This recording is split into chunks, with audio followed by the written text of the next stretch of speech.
Hello everybody. So today I want to describe to you a new fruit that you may not have tried and that it's a really good fruit to eat. And these are Muscadine grapes. Now these are a grape that is a native grape to the United States. It grows all the way from Florida to New Jersey and west to East Texas and Oklahoma. And it's been cultivated since the 16th century to make wine.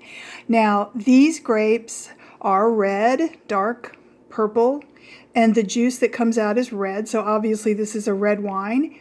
And they have a lot of seeds. And the seeds are quite big. Here I've put a bunch of seeds because I've been eating these grapes for a few minutes. And these are the seeds. So they have quite big seeds. So these grapes have a really nice spicy flavor.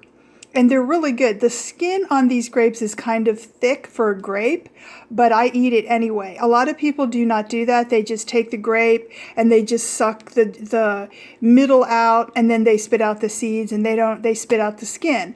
But I don't do that. I eat the whole grape because the skin obviously would have some nutrients also.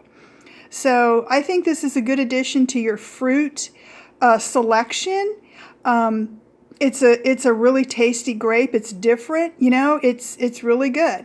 And if you live in an area where you can grow these grapes, why not just collect the seeds? And, you know, if you have a backyard and a fence, you could plant the seeds along the fence and you would have your own Muscadine grapevine and some yummy grapes. So I hope you like this idea. See you in my next video. Bye, guys.